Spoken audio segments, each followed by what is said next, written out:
This is the part where Aaron comes on and says, "Welcome to the Todd Allbaugh pre-show." Oh, here he is now. Here now is Aaron Zommers. Yep, I said that. And also, we have about 30 seconds till the real show starts. Oh, that was the pre-show. I hope you enjoyed it. The pre-show. That's great. That, again, was the pre-show with Aaron Zommers. Does he get a sponsor for that? No. All right. Brought to you by Underdog.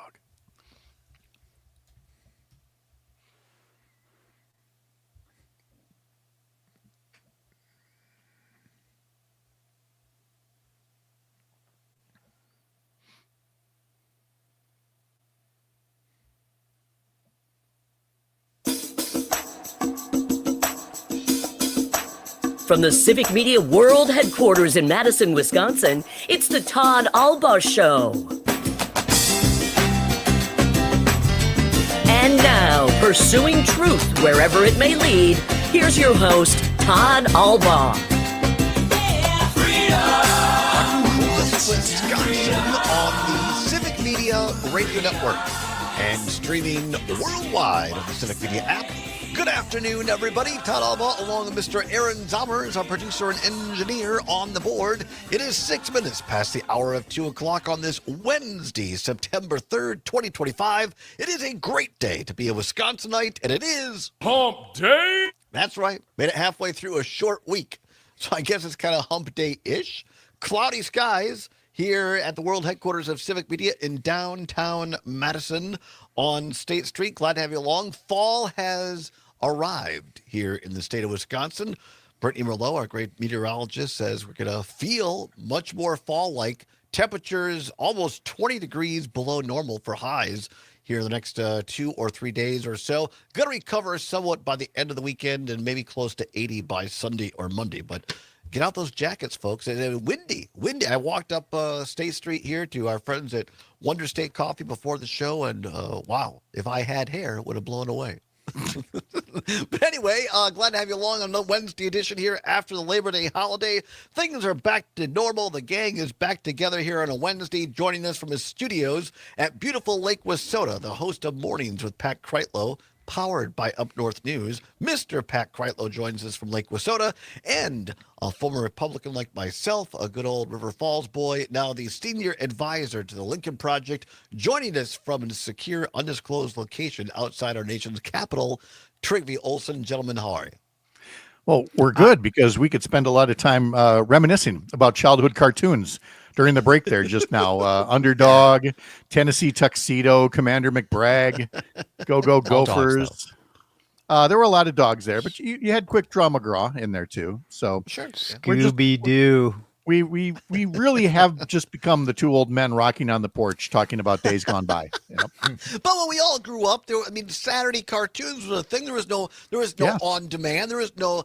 We weren't even wealthy enough to have a VCR when I was a kid, and so it was just like you had to be up at 7 o'clock on Saturday morning if you wanted to watch Roadrunner, Bugs Bunny, or Grape Ape, or one of my personal favorites, Hong Kong Phooey. That was right? Number one super guy. Yes. Right. Oh, Captain Caveman. Could we do an hour on 70 Saturday morning cartoons? You betcha. Yes, we could. Yep. Guys, what was one or two top favorites, Pat? Oh, well, I was very much a Bugs Bunny, Roadrunner, Warner Brothers kind of person. So that was me. But I did like some of the other, Rocky and Bullwinkle, and Underdog was another favorite. Trygve? I liked Underdog. I like Scooby-Doo. What else did I like? Gilligan's Island. That's not really a cartoon, though. For a short time, it was. Yes, it was. Yes. And especially when they did the crossover things like Scooby-Doo meets Gilligan's Island and Scooby-Doo meets the Harlem Globetrotters and that ridiculous stuff. You know what I didn't like was that Sid and Marty Krofft stuff, like H.R. Puffin stuff. Oh, yeah. And then there were a couple of others like and Land of the Lost. That one was I was very plus minus on, Yeah, that was a weird one. Everybody loved dinosaurs. So there you go. Scintillating. There you are. Yep. Conversation. I still had Saturday morning cartoons too. Like what? Like Scooby-Doo was still on. It was sometimes still really? reruns, sometimes new shows, because there's been many incarnations of Scooby-Doo. But my favorites were honestly when they played the ones from the 70s. Like Right. I loved watching Rocky and Bullwinkle and what was in my brain? Looney Tunes, the most obvious thing. Why did I forget that? Oh, yeah. That's true. Well, it's And because now- everything that I know about high culture, everything I know about opera, for example, comes from Bugs Bunny cartoons. I mean, we learned from Tom and Jerry. Tom and Jerry was another one. Again, classical Yep. music with Jerry and the piano. I mean, that the kids are missing out these days. Yeah, they got Bluey and all of that, but Well, now it's all we like had real- coyotes falling off of cliffs. Come on. Exactly. And now it's all this educational crap where, let's talk about, dogs need a home. and let's like, get kids into science. And, I mean, it's just all that kind of stuff now. I know. By the way, this is the only thing that is on the Civic Media Radio Network right now. It's 11 minutes past the hour, 2 o'clock. All right, guys, let's get into a slightly more serious fare here in terms of politics happening across the state of Wisconsin and in Washington, D.C. I want to start with this because especially why Pat is here, a former Democratic state senator here in the legislature. Get his take and Trigby as a Republican strategist as well. Our old friends at the Democratic Party, some are still high on the hog. David Hogg, in particular, who spent a short time as a vice chair of the Democratic National Committee until he announced that he and his personal PAC were going to, that's Political Action Committee, by the way, we're going to target certain Democrats in Congress, incumbents, because they either, in his view, were too old or were not voting progressive enough and get rid of them. Well, it turns out that my least favorite Ken Martin, who beat Ben Wickler for the chair of the DNC, he didn't. So there was a big falling out, and David Hogg got pushed out of the DNC, and now he's off on his own, going rogue. He's a feral hog politically.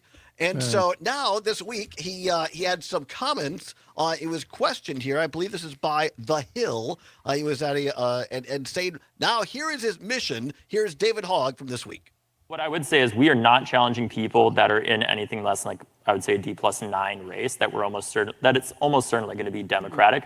And we will be funding candidates that are running in competitive races to challenge Republican incumbents at the same time, right?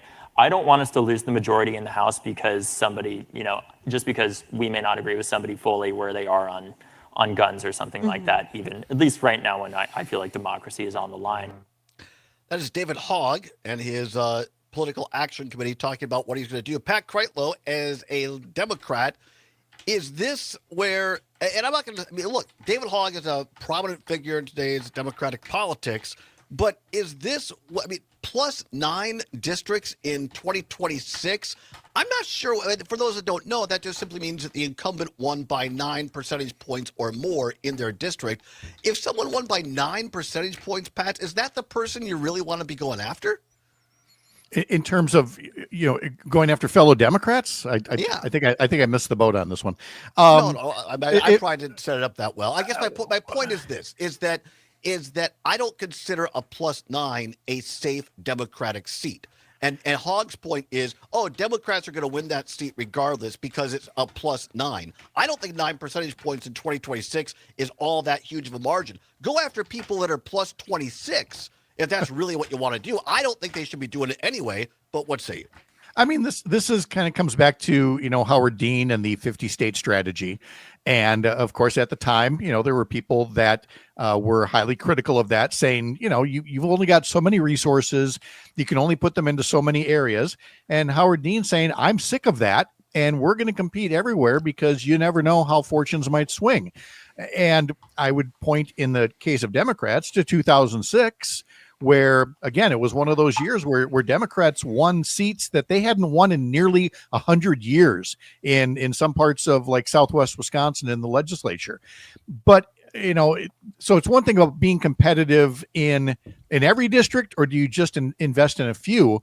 But with David Hogg, I mean, I hear him most frequently talking about going after, older fellow Democrats who he thinks their time is up and they should move on. And he may be right. But again, you only have finite resources. I'd pick your battles more carefully and try to actually win control than I would take time going after Steny Hoyer or somebody else in their 80s who frankly should have left. Yeah, but at least the seat's in their hands. Trygve Olsen is +9 Democrat. Is that really a quote unquote safe seat for Democrats going into 2026? And should Hogg be stirring the pot in the primaries? Yeah, it's safe. Say that again. You're a little soft. Yes, it's safe. It's safe. So you're okay. Now that being said, honestly, David Hogg reminds me of the Tea Party types that I used to meet in 2010. Oh, we're going to primary all the Democrats like Steny Hoyer that we don't like, or Gwen Moore, rather than spending money beating Brian Stile or Derek Van Orton. So we can have a more progressive Congress. So let's divide things even worse. David Hogg needs to learn the game he's in, because he isn't going to get any. The truth of the matter is 55% of Americans across the entire country aren't buying what David Hogg is selling, and most of them probably never will. So get focused on converting people, not on trying to create purity tests within your own party, because you're no better than MAGA if that's what you're doing. Period. Stop. End of story. Might not be popular with some of the people in the audience, but it's true. Yeah, I mean, Pat, I just think to Trygve's point that already now what's happening in Texas, this redistricting, Democrats essentially going to be 5 seats down there because likelihood is Republicans have a better chance there. To Trygve's point, Pat, wouldn't it behoove Democrats to doesn't matter whether it's formerly the DNC folks or outside groups, focus on incumbent Republicans to try to increase, to get the majority and a bigger majority going into 2027. Oh, well, yeah. I 100% agree with that. This is, I think a lot of this conversation gives the appearance that Democrats are somehow on the ropes and have to compete in districts where they're typically up by +9. And I don't see 2026 like that at all. Even after the political malpractice, the frankly nearly criminal behavior that Texas Republicans are doing right now, I think that there's going to be quite a Democratic wave in 2026 as Trump continues to, do whatever it is that he's doing. And frankly, I'm not even sure that he has the mental faculties to know what he's doing right now. So I think a lot of this is stuff that we're going to forget as we get closer to November, when Republicans are grasping to hold on to even a respectable minority at this point. The latest from Axios today. Now, 3 more House Republicans add them to a list of incumbents making a break for higher office. Representative Ashley Hinson, Republican of Iowa, is running to succeed Senator Joni Ernst in the Senate. Now, the Ernst's planned retirement is official. In other races, Rep. Harriet Hagman, Republican of Wyoming, our very own Rep. Tom Tiffany of Wisconsin, indicated that they plan to run for governor very soon as well. So it appears that Republicans, Trygve, are going to have their own problems trying to hang on to the House. If the election were held today, it wouldn't be very good, I don't think, for Republicans. But the truth of the matter is, I was just doing Joe Trippi's podcast, which for those of you who don't, that Trippy show, you should listen to it when it comes out. It's really good. Joe's really good. I don't know how I was, but yeah, Joe's podcast is great. But now, if the election were held today, it'd probably be a pretty good night for Democrats. But the truth of the matter is, what is surprising to people that they're trying to make the elections not free or fair. That's what autocrats do. So, but you beat them not by complaining about it. You don't beat them by trying to win that game, by, okay, we're going to redistrict. Sure, maybe you do that, But the bottom line is, the way that you beat them is you get more people to support your side, so that, you don't lose Wisconsin 3 by 5,000 votes. You win it by 5,000 votes. That means you need to get more people to support what you're selling. And again, David Hogg is busy wanting to fight internal fights while the Titanic sinks. So just keep playing music, David. No ships, but there are armed people coming potentially to Chicago, maybe to Milwaukee, and the police union head welcomes it. We'll discuss that with Pat Trygve on the other side.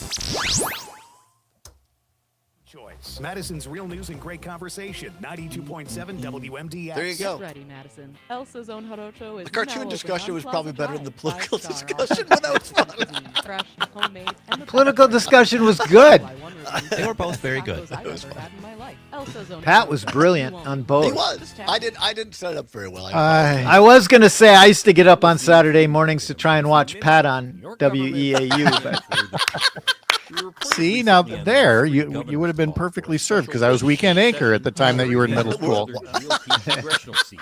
What didn't make the headlines was the governor's additional rules to make the citizen ballot initiative process harder and limit the power of the voters to check a hyper-partisan legislature. In addition to heeding President Donald Trump's call to gerrymander more GOP seats, Governor Mike Kehoe also requested more hurdles to pass a citizen ballot initiative and bypass the legislature. Missouri's Constitution allows citizens to pass statutes or constitutional amendments or to veto bills passed by the legislature. In a statement, Governor Kehoe asked for legislation requiring that statewide ballot measures not only have the current 50% plus one majority of voters statewide, but also a majority of voters Tracy, in where each were you when you heard congressional about the news of in conjunction Michael with Parsons? already gerrymandered congressional districts. that you know, requirement somebody would derail texted me any about it. attempt I I almost didn't. did. I'm like, you yeah. probably don't. the governor's request would also tighten signature gathering requirements and add a public comment period before approval is UW given. lacrosse, baby. He just Thereby keeps lengthening handing the it to the qualification. city slickers. Kehoe also First it asked was for the a New ban York on Jets foreign GM. What happened to him? initiatives and to require the posting of Fired. initiatives What's to going to all happen to offices Jerry in all Jones? places, not just He the- can't be Nobody's on fire. We fired. have more at AmericanDemocracyMinute.org. He passed away. Now is the moment we've been waiting for. With new treatments emerging, I talked to my buddy down against there, Alzheimer's and all Dallas other native, dementia, and now is the he's time just for beside hope himself. and for action. Held in over 30 600 seconds. communities All right. nationwide, the Alzheimer's Association Walk to End Alzheimer's is the world's largest fundraiser for care, support, and research.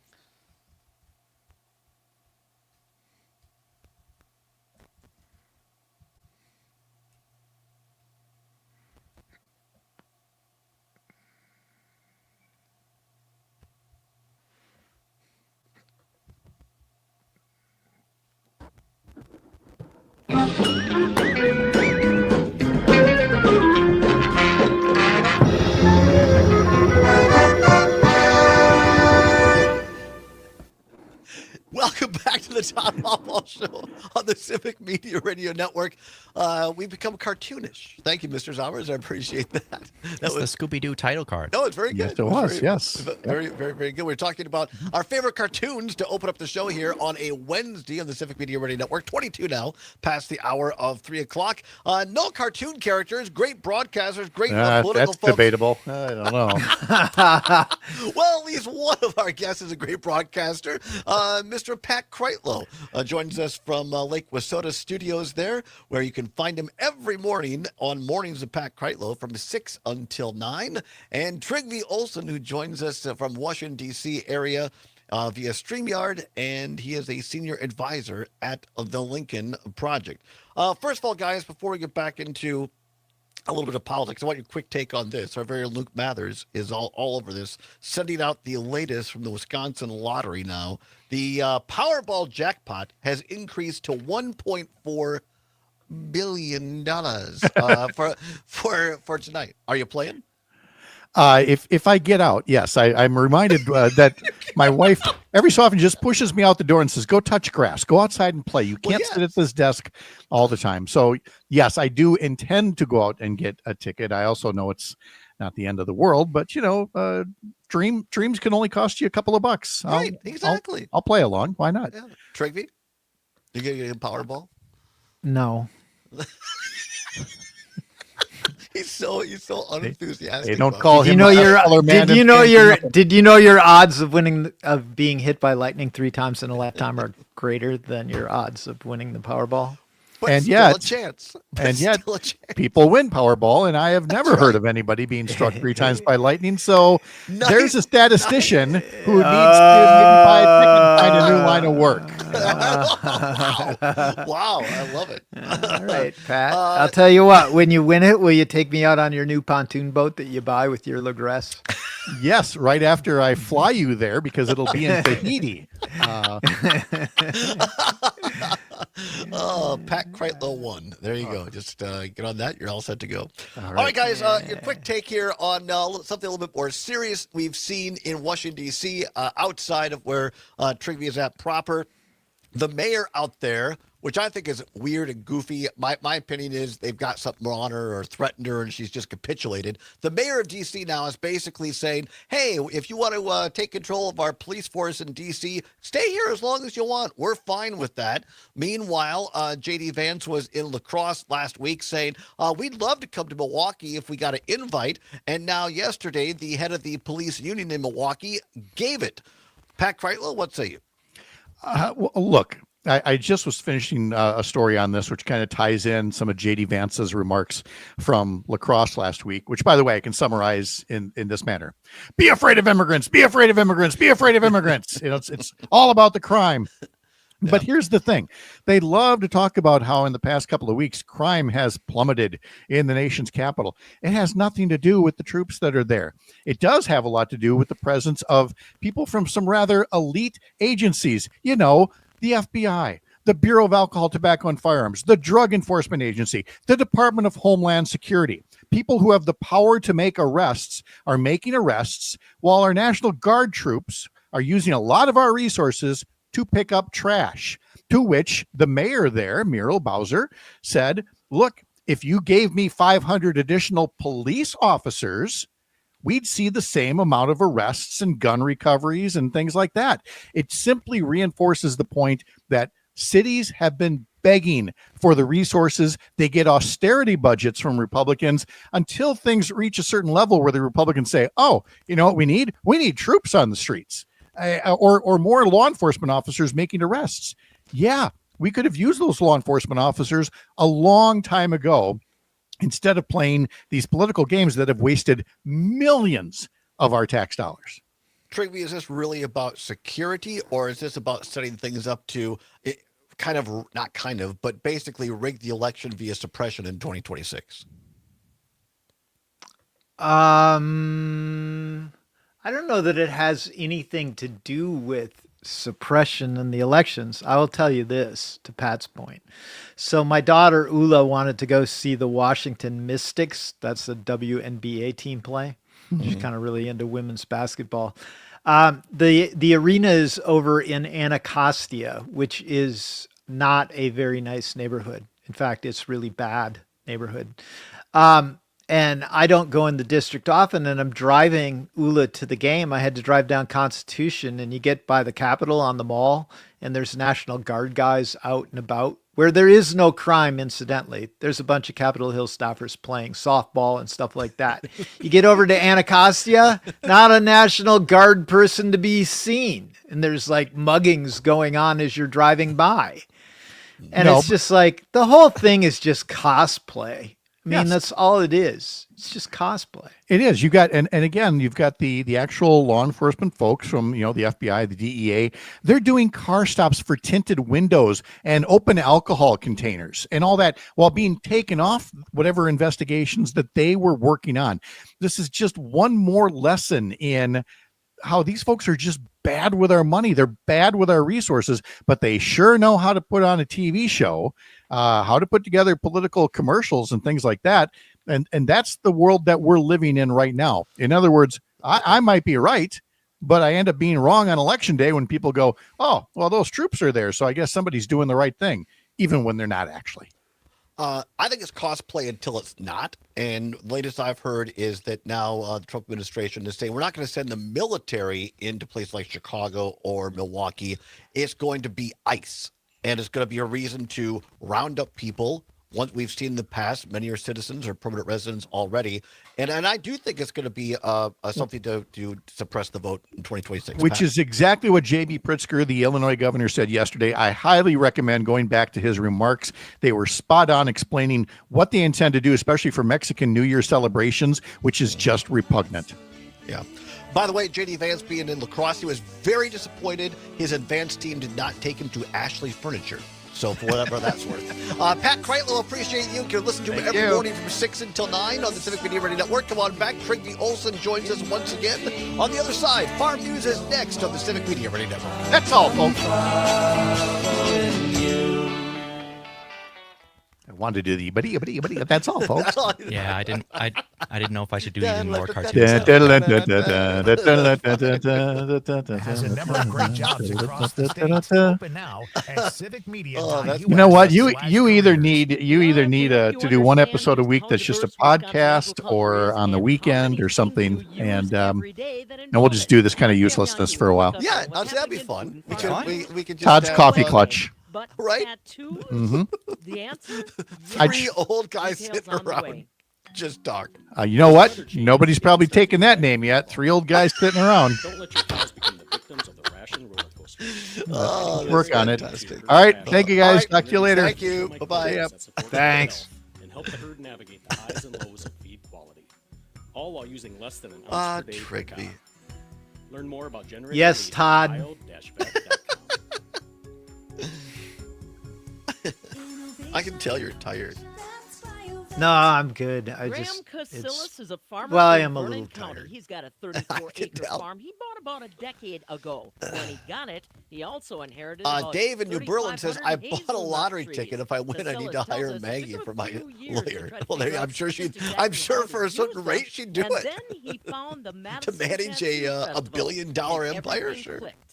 We want to have a product that people are really excited to It would use. be about So $250 focusing million on beard after oils taxes and tattoo taking the maintenance, lump sum, Todd. because those are things that people have But I think I chosen could buy to on interest 250 themselves. million. So if we can be the product that helps your tattoo stay I think I'd vibrant be and happy on bold for 250. longer, that's a lot more fun than you put it on because you're looking in the mirror. I'm and happy disappointed now. with what you see. But I just Those think are our about big like, flagship hey, what could I project do to right help now other is people that have that active kind of money? What maintenance kind of oil, foundation and could I we set have up? 3 different scents of beard oil. I'll tell you this much, Graham Trigby. Casillas from If I Vernon win the County lottery and tonight, Castle I'll tell you Hollow one thing. Farm, I'll guarantee it, producing as we say in hazelnuts. Pack and Now, Richland his Center. hazelnut I will oil buy will be us featured a during the suite, a upcoming box at Madison Lambeau Tattoo Field. Festival at the Alliant Energy Center. I like it. September 12th through the 14th. We'll have our Farmers and permanent ranchers suite across the at country Lambeau. trust And Are you then all getting the money will be excited gone. for us to go to the Badger game, Todd? I am. Now they're backing that I can't trust Iowa, even right? more. Yeah, I would We'll get 24 jump months of around. coverage when you purchase selected There you Fender go. and Outlander models through the Can-Am Agricultural and Business Program. So you really That's don't how think confident they are in this the durability of their units. deployed That's not federal all. You also people get a has rebate anything up to do with $3,500. the election next Get year at your all? fleet the upgraded desserts. Visit the Can-Am Maybe, website to but learn more about that's the a program. long time to Offers keep a October bunch of 31st. guys who would Certain rather conditions be apply. at See home dealer for drinking details. beer with And their despite the buddies cooler out temperatures they've on been enjoying, streets. Wisconsin farmers still I'm not going pretty to say they're going to be there from confident in now their until the crop. election. I just think 83% that of our there's these corn is little. rated good to excellent this week, I according think to he's the testing the Wisconsin Ag waters Statistical in a couple of Service. these big cities now, 84% of our soy is and good maybe to they excellent, get and 88% only of our deployed for a potato month and then conditions get sent is home. good to But then excellent. come As middle of far as next the year harvest or is early next concerned, fall, it will it be. looks like We've about seen a complete 4% crime wave. of our We have corn to send these silage people has back already out. been harvested. That was as of Sunday. Maybe. And that's just a quick update And on what's instead of, happening you know, in and they'll food be farming deployed news. to quote On a unquote Wednesday, high more crime available zones, anytime. which just happen to be MidwestFarmReport.com. the Don't precincts forget with to the check out highest our amount of black podcast and brown playlist. voters. I'm PM Yankee. Well, I think that's Join distinctly the possible. family. Civic Media has a number of great jobs across the state. Open And now I think at that I criticize myself. I think when I've spoken in terms of like, hey, there's a chance that Trump could rig the election. I think some people assume, well, that means fooling around ballots or whatever. No. It's about intimidation, suppression of people you don't like. The same thing that Republicans did here in 2011 with the so-called voter ID stuff. Hey there, Wisconsin. Tom Hartman here. Tom, he cut out Tom Hartman. What do you want? You want to talk more about occupying the streets, or what do you want to talk about, Trigby? I'm game to talk about whatever you want to talk about, Todd. Wow. You pick. That's a pretty broad topic. Sommers, can we get a little Go You Packers Go by the Weisenheimers? Yep, that's what I was planning on doing. Oh, look at that. The 96 version with Max McGee. That's a particular version. That happens to be the one that I have up, though. Wow. Look Good. at that. Then we need a little No Sleep for Wisconsin, and then we need Packer Face. 30 seconds. All by the Cheeseheads That's with all. Attitude. See, when we talk about music, then he's all into it. I know. Where's Terry Barr when I need her? Text me, Terry. Tell me a song to play. Help me. She's a regular listener, you know, Todd.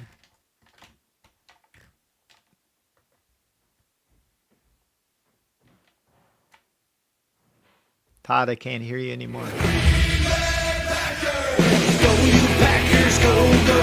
Go, you Packers, go, go. This year, yeah, they're on a roll. Go, you Packers, go, go. When the pack is rocking, we'll be rolling. Go, you Packers, go, go. Brett straight back in the pocket. Quick drop. Goes to the outside. There's a fade. It's there. Touchdown. Brooks gonna do is welcome back to the Allbaugh Show on the Civic Media Radio Network. 35 minutes now. Past the hour of 2 o'clock. Glad to have you along on Hump Day Wednesday with our friend, ongoing contributor, senior advisor at the Lincoln Project, Mr. Trygve Olson, who joins us via StreamYard from his home outside of our nation's capital. He's in a good mood now. We played Go You Packers, Go Go, the 1996 rendition, which was Trygve's request. We don't need no darn luck because we all know the Bears still suck. I can't. Yes, we can say that, you can yeah. say that on the radio. Okay. I think so. Yeah. In that context, I mean, yeah. Especially about the Bears. Well, not normally we wait till the end of the show, and I say if we get to it, we'll talk about. And I feel like I cheat Trygve too often, and so why not get into it in the heart of our Wednesday talk here with Trygve Olson, who is, by the way, a Green Bay Packer owner. And so we're so happy to have this insider knowledge. All right, Trygve, I'm just going to ask you the big Micah Parsons trade.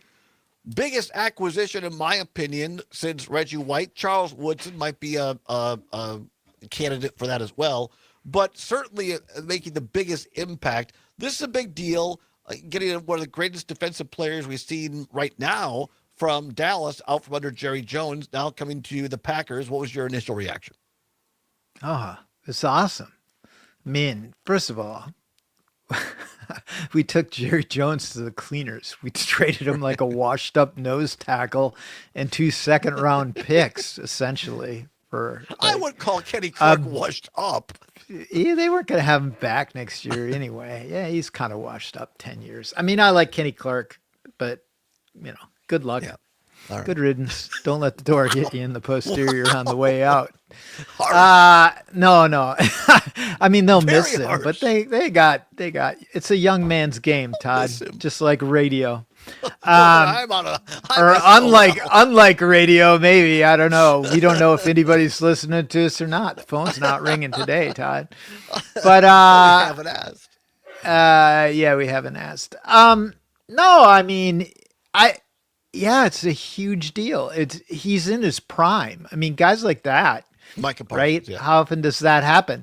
And how often does a city go through trading Luka Doncic for 2 used basketballs and a tall guy, and then they trade Parsons for 2 second-round picks and a washed-up nose tackle. So. Yeah, it's going to be awesome. I just think I'm feeling very optimistic. Now, here's the really interesting part, Todd. As you know, my daughters and I, and our listeners know because they were on when we were in Seattle. Yeah. My daughters and I are going to the game in Dallas. That has been our, so we're going to be there when that's going down. Should be pretty That'll lit, be exciting. That'll be exciting. Well, good for you. Yeah. I think it's great.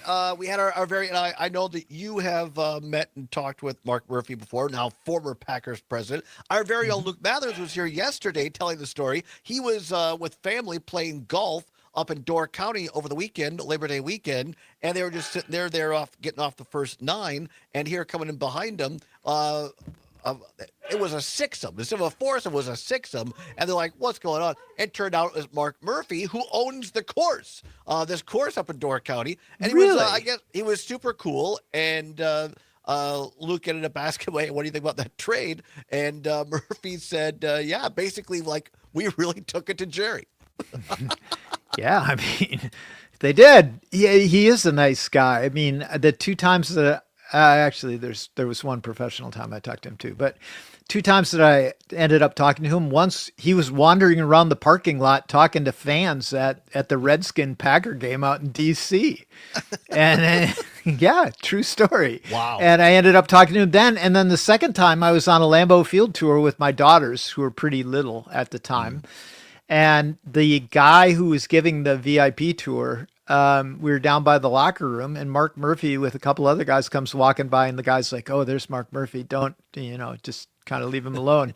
And my daughter Kaya, I'm like, "That's the president of the Packers." She walks over to him right away because she isn't paying attention to what the guy says. And it's like, "Hi, I'm Kaya. I'm a Packer fan." And he's like, "Oh, great." And she's like, "Can I get a picture with you, sir?" And so we took a picture with him, and he stood and talked to him. Like, he was awesome. Then, of course, it was a total pain, which is why the tour guide didn't want him, because everybody else wanted their picture done with Mark Murphy too. So anyway, well, but yeah, your story, Luke's story, it just reconfirms that Packer fans are very lucky that we've had a great run on the organization. When you look at Bob Harlan, Mark Murphy, and now I forget the guy's new name. Anyway, they do a great job. Ed Policy. We don't know that he's a good runner or not, Todd. Well, I mean, there's been some things, like we learned some things when we were up in Green Bay that were a little troublesome, but I think I think Mark Murphy was a good steward of the team, right? That it's kind of what you want from the president of the United States, which I would argue we're not getting now. You want somebody who's going to be a good steward of the country. Right, we're not really getting that, no. No, we're not really. Maybe Mark Murphy would be willing to step into the Oval Office for the last 2.5 years. I mean, honestly, how hard is it being president of the Packers, right? Like, yeah, you got a bunch of minions like Brian Gutekunst to fleece the Dallas Cowboys, so you hire good people, LaFleur, and then your job, it's like being governor of Wisconsin, only even better, right? Like, you show up at a bunch of Chamber of Commerces and you're like, isn't it great to be from Wisconsin? The Packers score, the crowd roars, and the Hall of Fame gets filled with Lombardi trophies some more. Right. No, that's great. By the way, do you know what the Mall of America and US Bank Stadium have in common? And AmFam Field, for that matter. Same number of championship trophies. That's mean. That's mean. I knew that's where that was going. That's absolutely mean, throwing the Brewers. And the Brewers are still 5 games ahead of the Cubs. Thank you very much. I just think. All right, I don't quickly, because I want to get to a little bit more politics, but Sunday, first big home opener, big season opener against Detroit. The Lions, of course, defending Central champions. What do you think? How now you got? If Jordan, I hope the better is healthy. I hope the weather is better than when you and I went to see the Packers play the Lions at Lambeau Field. It wasn't so good. No, it wasn't good. What do I think? I don't know. I mean, it's a big game to start the season, right? Like, you want to start it the right way. I don't have any hate on the Lions, and I really don't hate the Bears, but man, I hate the Vikings. Right? I think we all do, yeah. But yeah, I want them to beat. I mean, I think they got a good shot of beating the Lions. Like, it's gonna say a lot, but it's the first game of the season too. It's not how you're playing at the beginning; it's where you're at the end. I think I misspoke. I guess I called it the NFC Central, which is back from the old days. It's the NFC North. I'm thinking it is. National League Central with the Brewers. That's what's in my mind right now. Yeah. But, I feel good. I think that Parsons is going to be assuming. Did you hear he's got to get a cortisone shot or something? Everybody took a huge oh my God, what's going on? And in his back. Yeah, because he's got some vertebrae issues. Is he having back spasms? No, he's like legit. They said what number and everything between 4 and 5. Oh, so we got a damaged car. Well, no, that's the big question, and I guess the people who claim to know say that all that was looked at and was cleared. It's just a run of the mill type of thing that he's going to be okay.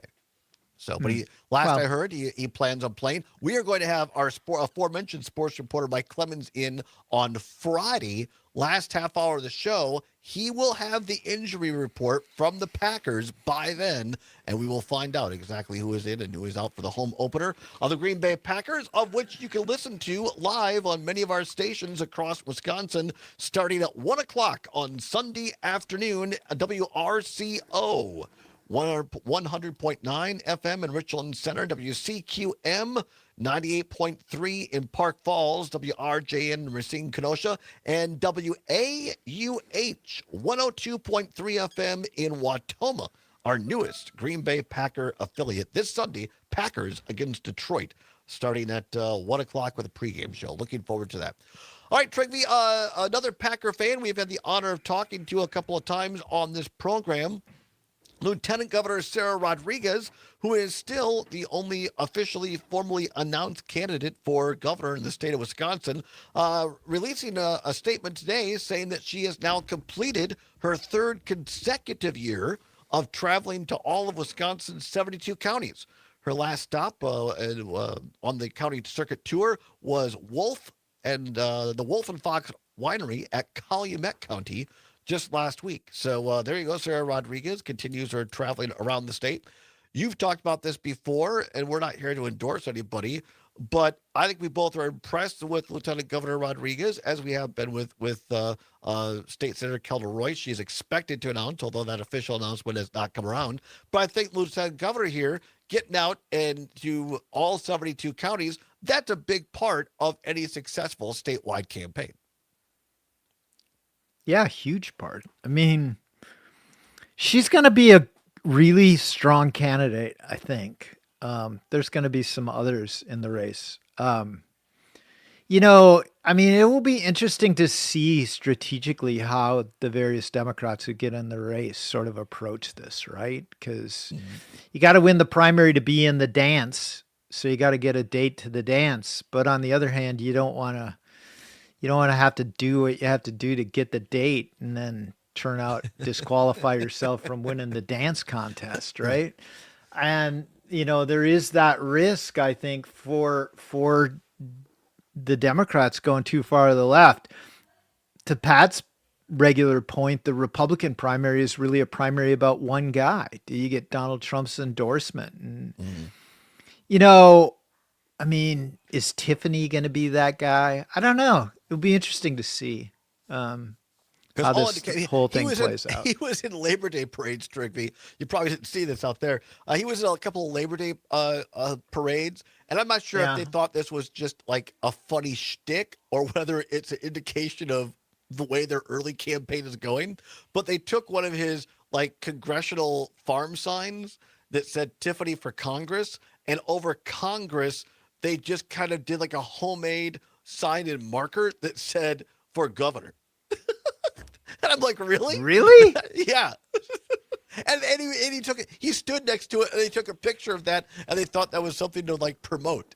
But yet officially, he's saying he's just thinking about it. I mean, I just thought that was. I guess it gets people like you and I to talk about it, but I just thought, really, that's how you want to start your campaign? Is kind of a makeshift sign for governor? That doesn't sound very professional. That guy, you know, my mom, when she was living, bless her soul, you know, he represented the 8th because the St. Croix County part of River Falls got taken into it. And then she moved up to Hudson. The 7th. Yeah. The 7th. Sorry. And, you know, I just remember having conversations with her about her. When Tom Tiffany first ran, you know, like his first ad was literally, I want to go to Washington to do what Donald Trump wants me to do. Right. Like, I just don't think he's a deep guy. Like, no, you know, yeah, I don't know. He doesn't, yeah. Not the brightest bulb on the string, Tom Tiffany. No, you know, I mean, that's the thing, right? Like, Tommy was unpolished, but he was smart.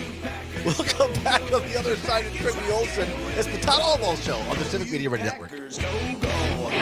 I think it's time, Terry, that the Lombardi Trophy goes home to Lambeau Field where it belongs. Join the family. Civic well Media done, has Mr. a number Summers. of great jobs across the state open now at civicmedia.us/careers. Fall is in the air, and there's no better place to enjoy it than at Sugar River Pizza in Sun Prairie. Cozy up inside for some spirits, 48 beers on tap, and Jeez, Todd, THC talk. drinks. Rodriguez, Choose from Sarah a wide Rodriguez selection of their won warm the pastas, 12-hour straw smoked poll, the pulled West pork, Politics and, straw of poll course, at the their Dem pizzas. State Convention Voted this best year of for Madison, governor, Sugar which I River thought that Pizza was is known interesting. for great food, great drinks, and Yeah, a that warm, is kinda welcoming interesting. atmosphere. Located on Cabela Drive in Sun Prairie, Because they Kelder also Royce offer had won it, catering. Sugar River you know, Pizza, the year where that fall 18 feels when like Evers home. got elected. School sports Which are tells you played how by much it's humans, worth coached by in the end. humans, and officiated by humans. Right, So but the I next think it's time you're I think it's sitting in the interesting stands at a that school athletic event, please you know remember this and base maintain your Democrats humanity, chose especially Tony when it comes Evers to judging and lieutenant critiquing athletes, coaches, and officials. over Please other show your more fellow humans some possibly respect. progressive They'll candidates in the party. appreciate your Oh yeah, I think that's true. And that would be a slightly progressive skewing crowd, skewing maybe crowd. that too. Yeah, maybe. Skilled trade workers, electricians, welders, mechanics, these and other trades are the backbone of every community. They're also a huge part in making sure the Army National Guard is always fulfilling its mission of service to our country and communities. Soldiers train to keep the Yeah, join the National Guard. You can go to the Washington D.C. and sit on the mall, All right, twiddle your thumbs. Put down some mulch. Army National Right, Guard soldiers exactly. are on the fast track to learning skills that can set them up for success at home with Like companies mulching. looking to hire the best. With options from Kinzinger plumber made to a good helicopter point mechanic, that everything in between, soldiers are able to the way they select a trade activated that them best for fit their DC, lives. they put them on Their I think it was resumes are being 29-day built through their paid assignments, training and part-time and service. the Find cutoff out how day, you too can learn a or trade in order to profession qualify and serve your for community full and pay or country whatever to make up your normal salary, is 30-day assignments. So they deliberately screwed over the National Guard members to make sure they wouldn't get paid as much. Well, of course. What else would they Your do? computer's so slow you can hardly use it? Does it have blue screens, malware, viruses, reboots, hardware crashes? Sound familiar? Computers will have problems, and when they do, you need the computer experts at Madison Computer Works. Every day we help home users and businesses keep their computers and networks running smoothly. For They have a solutions golden to your ballroom to computer pay for, problems, Todd. call the pros I at know, 231-8000, and we'll turn this into this. Madison Computer Works. Computers that work for you. When it comes to vaping, the truth can get clouded. So let's make it clear. Vaping is not safe for youth. Because vaping can put microscopic particles into your lungs. And dangerous things like metals into your body. And nicotine, which can harm a person's brain development through their mid-20s. With About 25 appealing seconds. flavors, high Thank you. nicotine levels, and lots of promotion on social media.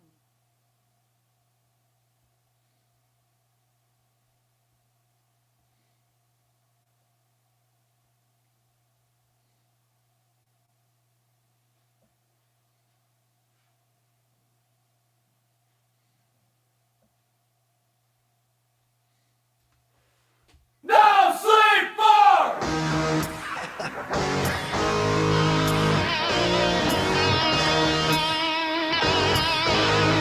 Wisconsin! Welcome back to the Todd Allbaugh Show on the Civic Media Radio Network. From Superior to Milwaukee, Green Bay to Prairie du Chien, every place in between. Glad to have you along with us on a Wednesday. Very exciting, getting ready for the start to the Green Bay Packers season coming up on this Sunday. You can listen to the game starting at the 1 o'clock pregame show. Detroit at Green Bay across many of our stations on the Civic Media Radio Network, including in Richland Center, Park Falls, Racine, Kenosha, and Wautoma this year. So glad to have all those stations along. And if you're in those listening areas, you can listen to it. Remember, you can't listen to it on the Civic Media app because other people have rights to that. By the way, Trivy, I heard that the NFL Red Zone for those diehard NFL people on TV, it was bought up by ESPN. I've heard now it's no longer going to be commercial free. So you subscribe to this Red Zone thing, and you still got to watch commercials. I haven't. Have you ever subscribed to that? I have not. Yeah, because the thing is that you can't get the Packers out here unless you have a Sunday ticket. In Right. fact, when we first moved back, which would have been like 2007, right? We were in this. My wife was working for the Lithuanian embassy, so they had this awesome apartment overlooking the mall, but it was up on like the 13th floor, and we only had this small balcony.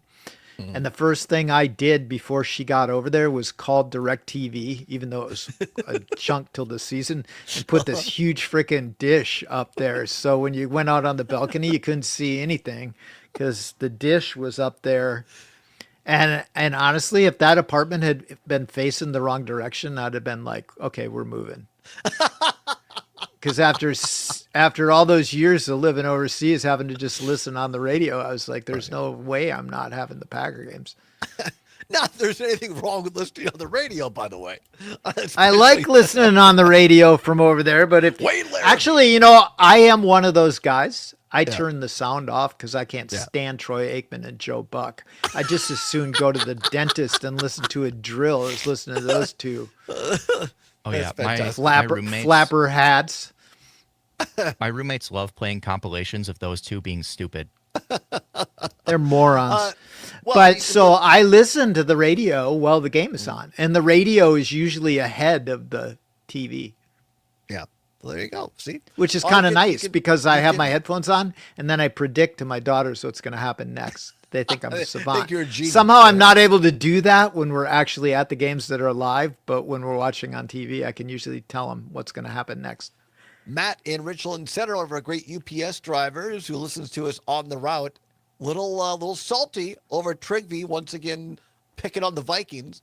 Matt says, quote, "Why is he always trashing the Vikes? Just when I start to like him again. God, the Vikes are winning the North," Matt says. Yeah, you can tell Matt it's all Quinn Armstrong's fault because every day when I'd wear my Packer hat to Greenwood Elementary, he'd take it and throw it up on the roof, and then I'd have to go up there and get it down. You were a bully. Terry. Yes! Terry! Terry Yay! Packers on the radio all the way. That's right. Wayne Larrabee, The Rock. Yeah, right. I know. Max McGee and Jim Irwin back in the day. I used to, because those, for my money, that was the most enjoyable. I mean, euchre of baseball, but boy, yeah, Jim Irwin and Max McGee, back when the Packers were bad, and Max would be, X number of beers in by the third quarter, and some of the stuff he'd come up with was just fantastic. He married a girl from River Falls, Max McGee.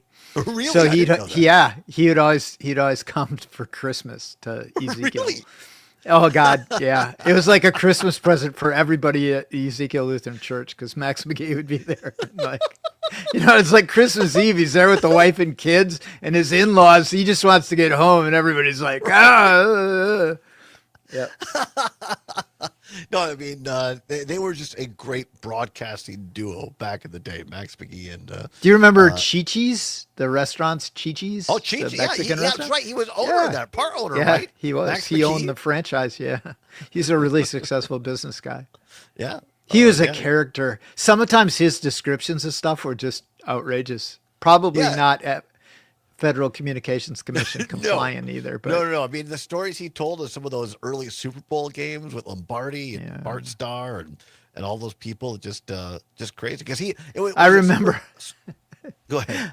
I was listening one time, and the Packers had this guy Vince Workman, who was a running back. Oh yeah. And they ran this play. It was when Holmgren first came, where Favre went back and kind of wrapped the ball around. It was a draw play, and Jim Irwin says, "What on earth was that?" And Max is like, "It's the enema draw."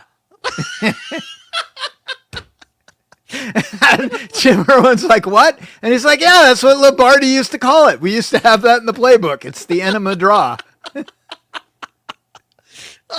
Oh my gosh! I mean, the Rock is pretty good too. But Max McGee was one of the best color commentary guys. It's a little bit like Troy Aikman and Joe Buck or Tom Brady and these guys. They're not like Pat Summerall and Madden, or Howard Cosell. They're more buttoned up today. A lot of them. Yeah, Tony Romo's pretty good though. Yes, Romo is very good.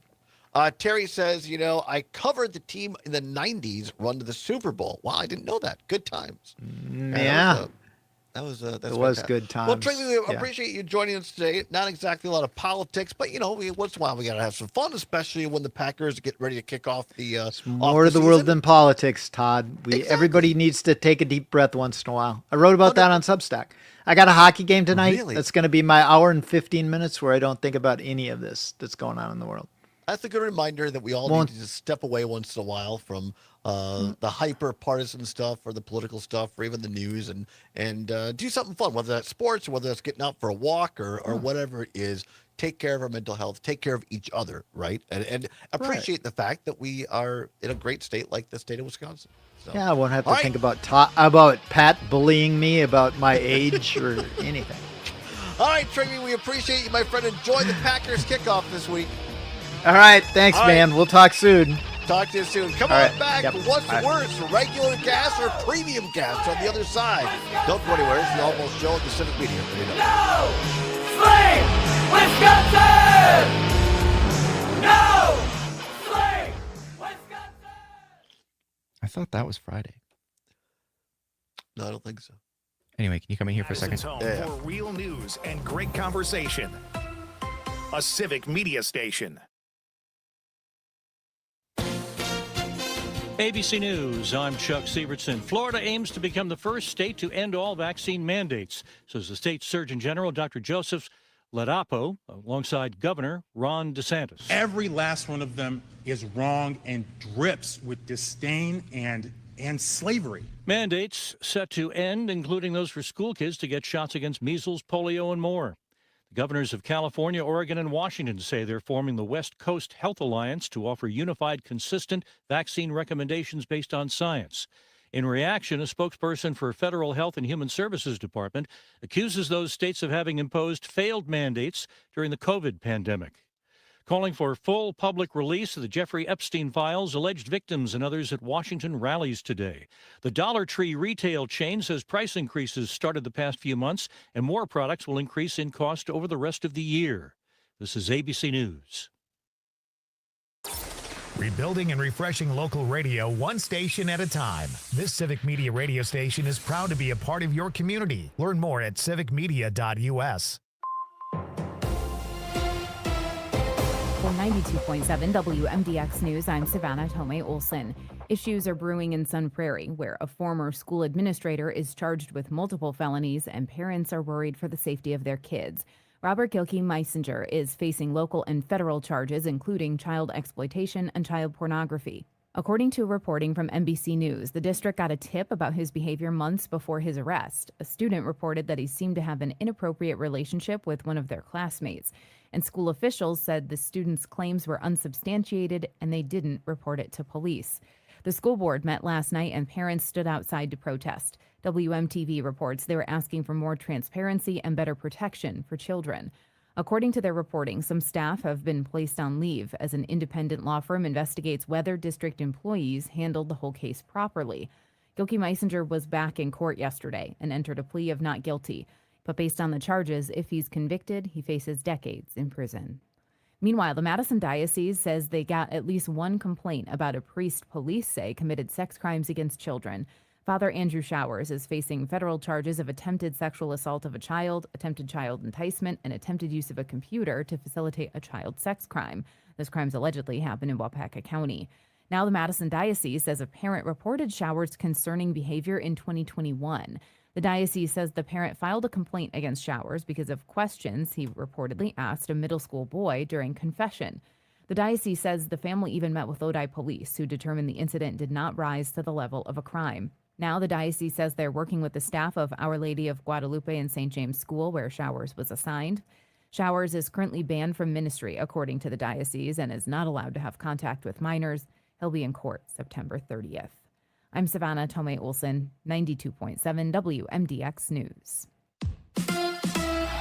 Who's at quarterback? Hi, I'm Mike Clemens with sports. College football. The Wisconsin Badgers host the Middle Tennessee State Blue Raiders Saturday afternoon at 3 o'clock. Will Danny O'Neal start at quarterback for Wisconsin, or is Billy Edwards ready after suffering a sprained knee last week? Luke Fickell. Don't believe that Billy will be playing. He didn't practice.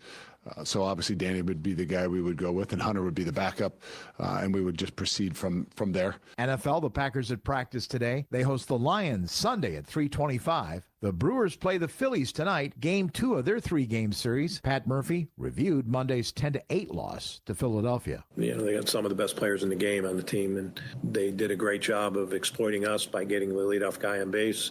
You can attribute it to a lot of things, but you got to execute, and you can't give up free bases. But the credit goes to the Phillies for their relentless offense, and they did what they had to do. That's Brewers manager Pat Murphy. With sports, I'm Mike Clemens.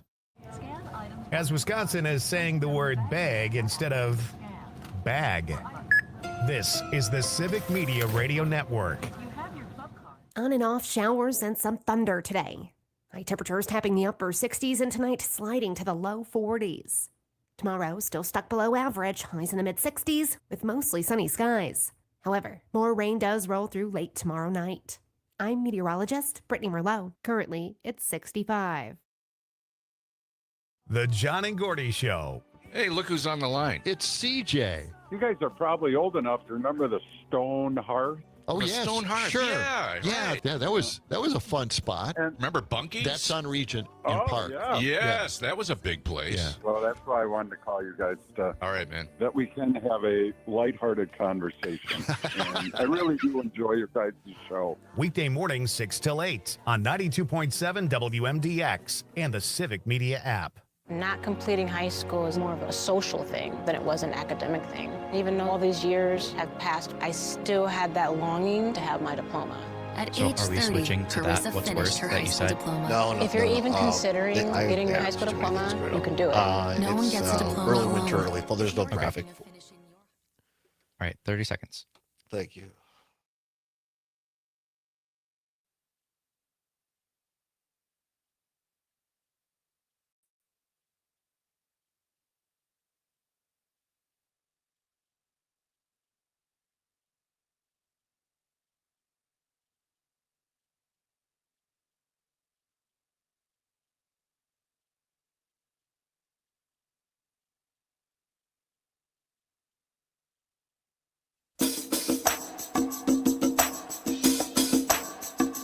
From the Civic Media World Headquarters in Madison, Wisconsin, it's the Todd Allbaugh Show. And now, pursuing truth wherever it may lead, here's your host, Todd Allbaugh. Wisconsin on the Civic Media Radio Network and streaming worldwide on the Civic Media app. Good afternoon, everybody. Todd Allbaugh along with Mr. Aaron Zommers on the board, our producer and engineer. It's 6 minutes past the hour of 3 o'clock. Welcome into hour number 2 of the big broadcast here on Wednesday, the 3rd of September, 2025. It's a great day to be Wisconsinite, and it is Hump Day. That's right. Glad to have you along here. Many thanks to Pat Kreitlow of Mornings with Pat Kreitlow, powered by Up North News. You can hear him every morning from 6 until 9, and also to Trigby Olson, Senior Advisor at the Lincoln Project. And yes, for this week, we'll remind you, a owner of the Green Bay Packers as well, like so many folks are, at least on paper. Glad to have them both along for a Wednesday. And yeah, didn't do quite as much politics as we do at Trigby, but still it was a lot of fun. And sometimes, as he said, you got to just take time to pause, reflect, and enjoy other parts of life. Yeah, if you don't, you'll go crazy. Yeah, absolutely. Coming up, we'll take a couple of looks, some news out of the Milwaukee Journal-Sentinel here. Following up on what we were talking about last hour, Republican governor candidates Bill Berrien and Josh Schoeman are now signaling their support for troops in Milwaukee. We'll talk a little bit about that. Give you my opinion why I think that's a bad idea, by the way. And we'll also have a little fun this hour as well. Looking forward to what's worse, talking about the Brewers maybe a little bit. They are back in action. We talked Packers last hour.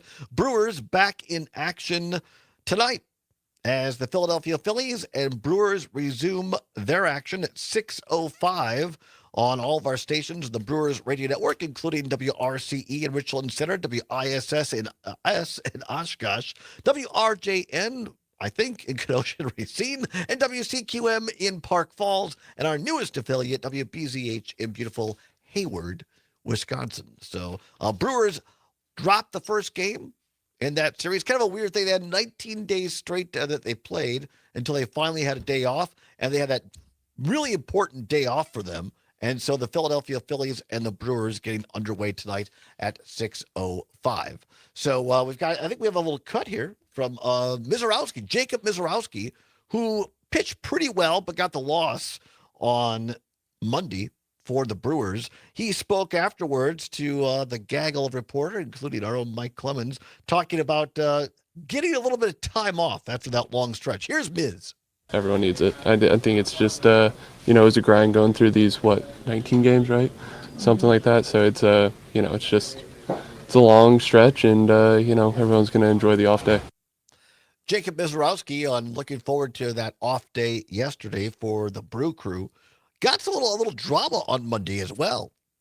As Pat Murphy, for only the second time this season, Murphy, of course, the manager for the Milwaukee Brewers, National League Manager of the Year last year, and only in his premier season after Craig Counsell bolted for the evil and dreaded Cubs, by the way.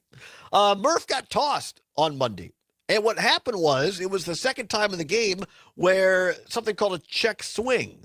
So the pitcher pitches and the batter starts to swing. And if the rule is, well, Murphy will explain it, but if the barrel of the bat crosses the leg, then that, whether their wrist breaks or not, doesn't matter. That's counted as a swing. And it happened once to a right-handed batter.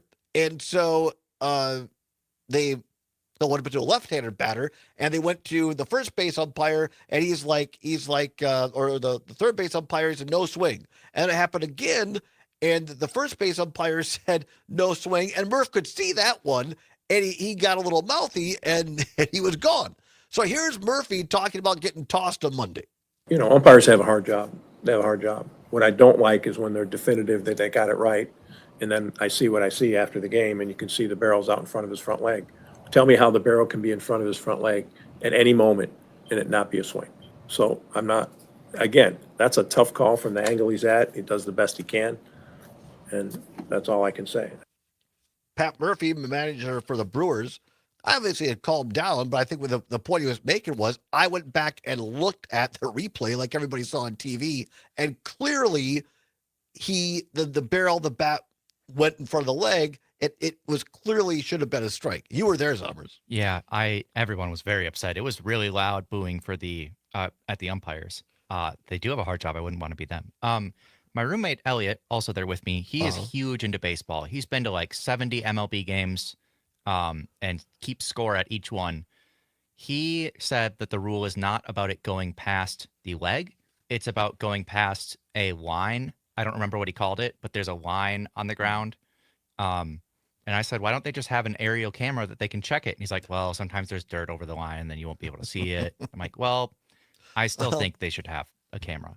Yeah, it was pretty controversial, but the replay clearly showed that it should have been a strike. But yeah, I mean, umpires have that's the rule. If the rule is can't go past the leg, should have been a strike. Well, I if trust the rule Pat is, Murphy to know what the rule is. I do too, but I am saying Elliot also knows a lot about baseball. I don't know. I'm sure he does, but if I had to choose, with all respect to Elliot, I'd go with Pat Murphy's call on that. But yeah, I mean, sure, that's a good point. And regardless, Murphy was tossed. Ricky Weeks got to manage for 2 innings, something like that.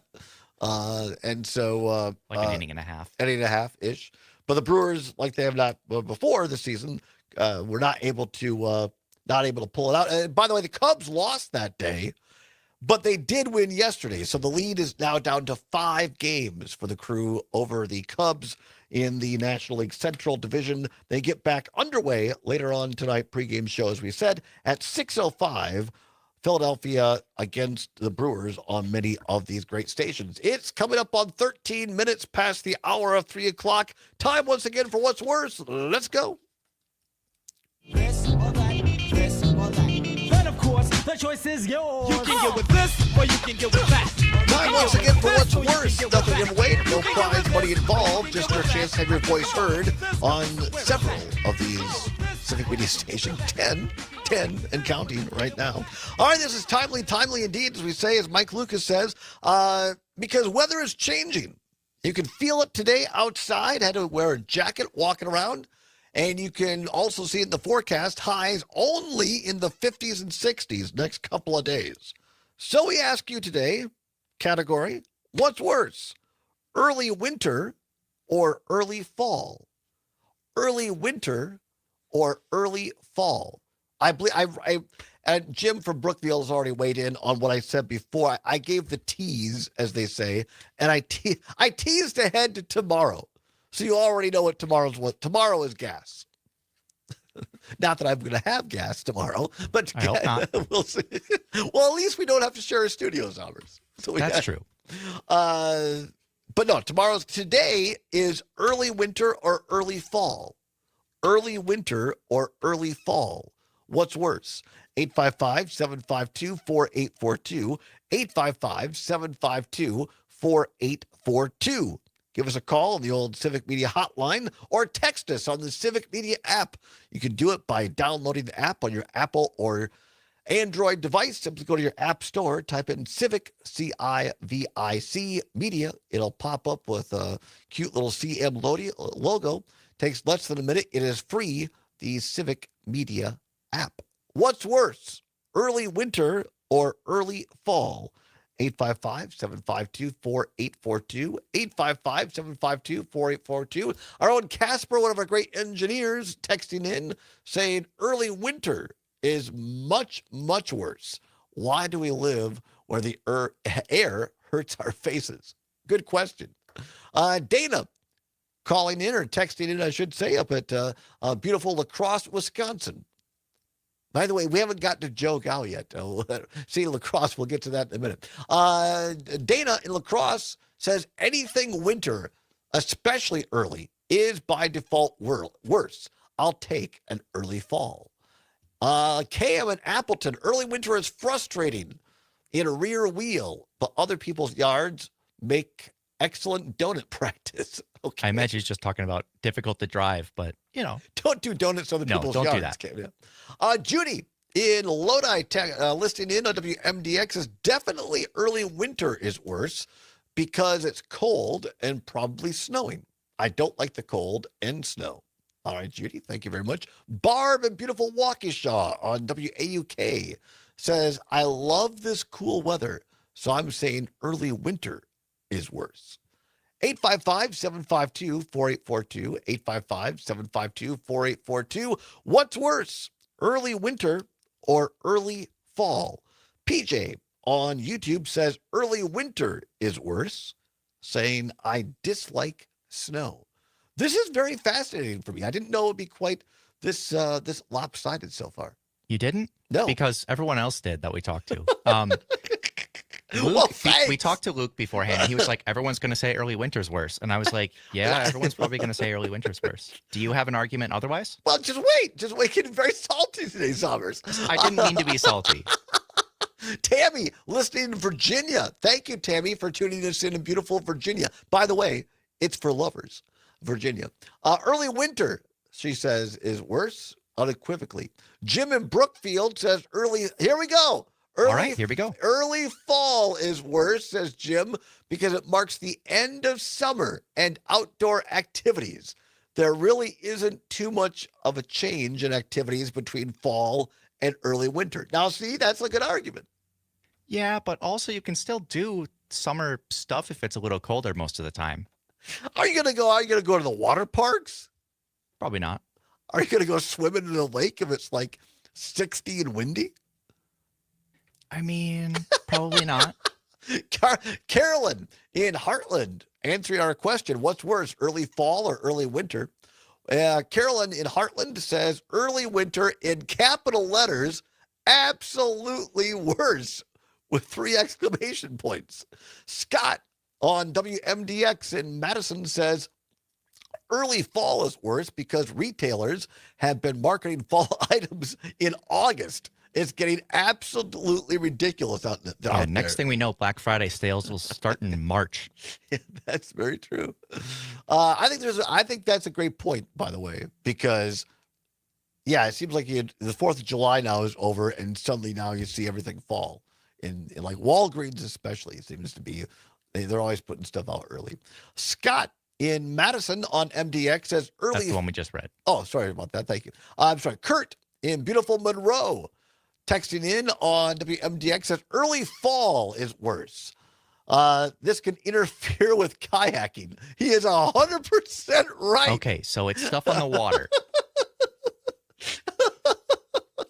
I guess for me personally, I will say that I prefer to be outside in fall weather more so than summer weather. I understand that yes. I'm weird because I I would overheat say very weird. easily. Unusual, atypical, maybe. Well, you just have a certain heating system internally. Run too hot. You run too hot. What's worse, early winter or early fall?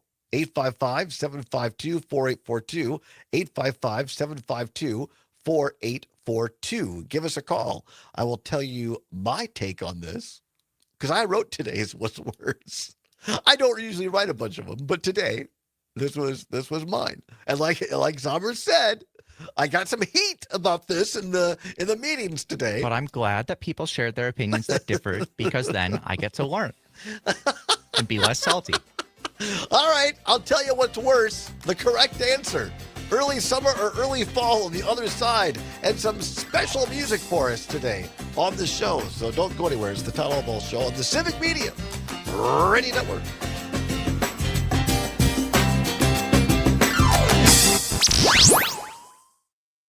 For Madison, real news and great conversation. 92.7 WMDX. Hey, Gordy, I gotta admit, these hearing aids from Madison Hearing Aid Center changed my life. Mine too, John. I thought I needed subtitles to talk to my grandkids. And these aren't those old giant clunkers we saw in the old days. It's got Bluetooth, it's rechargeable, the works. Yeah, my phone connects straight to my ears. I'm basically a cyborg now. Well, you just figured out texting last year, too. Yeah, baby steps. But I did call Madison Hearing Aid Center, and you should too. 608-249-4077. 608-249-4077. Tell them John and Gordy sent you.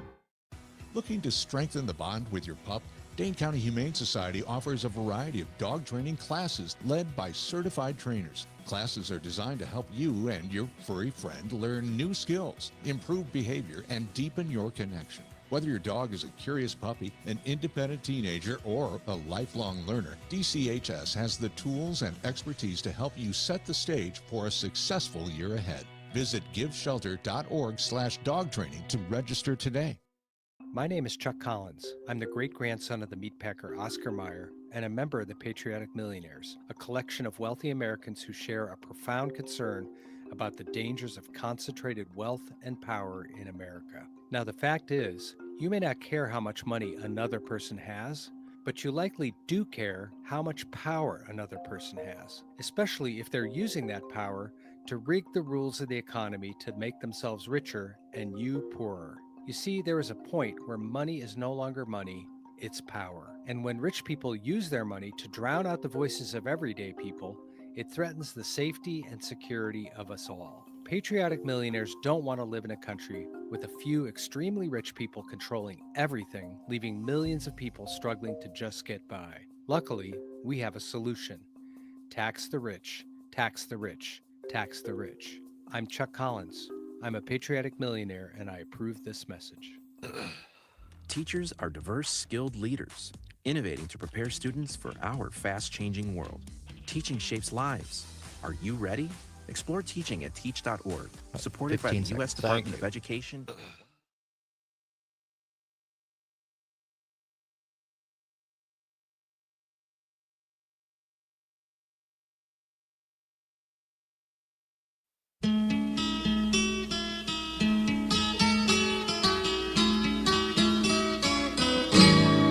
All the leaves are brown, leaves are brown, and the sky is gray, and the sky is gray. I've been for a walk on a winter's day. I've been safe and warm. Welcome back to the Todd Allbaugh Show on the Civic Media Radio Network. It is 23 now, past the hour of 3 o'clock. I love this song. A little California Dreamin'. By the way, for our friends and listeners out in Los Angeles, California, if you want to watch the Packers this weekend, the Trigby was saying earlier that hard to get them out in D.C. If you want to watch the Packers in the greater Los Angeles area, no better place to do it than the official Packers bar down in beautiful Hermosa Beach, the Underground Sports Pub. Todd's been there. It's pretty I've nice. been there. It's fantastic. We've broadcast from just outside of it. So, yeah, Underground Sports Pub in Hermosa Beach in the beautiful Los Angeles area. Official Packers sports bar. You can watch the games, have a great. I highly recommend the steak sandwich. Really the French dip, a steak sandwich, really, really good. Anyway, we're right in the middle of what's worse for today. About to wrap it up here. What's worse, early winter or early fall? Appreciate all the responses. And yes, I get it as overwhelmingly one way. Let's read a couple more of these before we get out of here.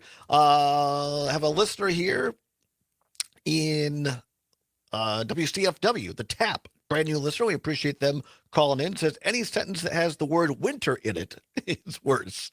Okay, very good.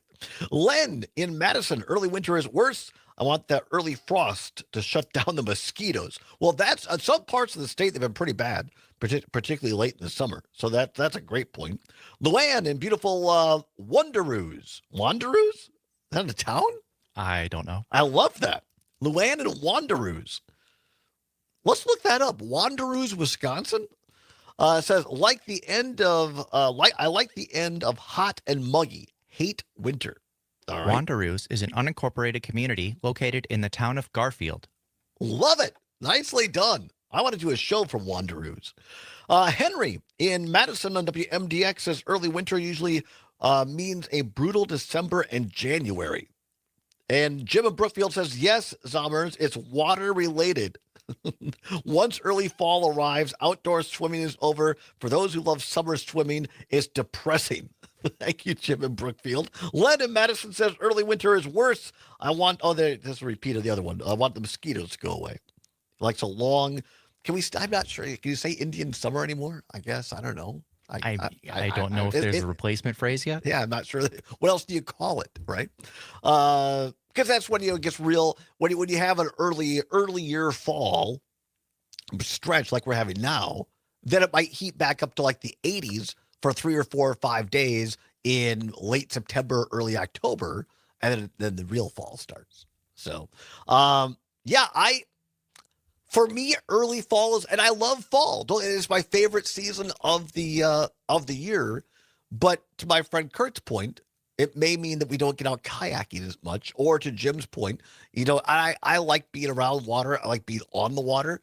So yeah, early fall means the end of those types of activities sooner. For me, once I'm into fall, then because when I was growing up as a kid, it was not necessarily unusual to get not like a couple of inches, but like tracking snow the last week in October, first week in November. That was not unusual. I know now with global warming and stuff, it is. So I guess once I'm into kind of the middle of September, end of September, fall, I mean, hey, if it gets cold a little earlier, not a big deal. But I don't like this abrupt end to summer. I honestly am kind of discombobulated about seasons. I'm going to be real. With climate change and everything. When I was little, I could feel a definitive okay, winter is going to happen around this time. We're going to get about this much snow. Now I'm like, I don't know. This week it's 80. In 3 days it's 40 degrees. We have no snow all December. It's summer again in January. I'm exaggerating a little bit, but the seasons are all over the place now. They are. Well, there we go. That's what's worse for today. Join us tomorrow, our second hour for, a gasoline edition of What's Worse tomorrow. So we'll look forward to that. Always fun to get in the lighter side of things. Want to mention this just because we talked about it there before the break earlier. From the Milwaukee Journal-Sentinel today, Lawrence Andrea, great reporter there. Headline, Republican governor candidates Bill Berrien and Josh Schoeman signal support for troops in Milwaukee. Both Republican candidates for Wisconsin governor this week said that they are open to bringing the National Guard into the state's largest city to help address crime. Whitefish Bay Manufacturing CEO Bill Berrien said he supported Milwaukee Police Association president their plans to ask the Trump administration to send National Guard troops to Milwaukee, calling the city, quote, one of the most crime-ridden cities in the country, unquote.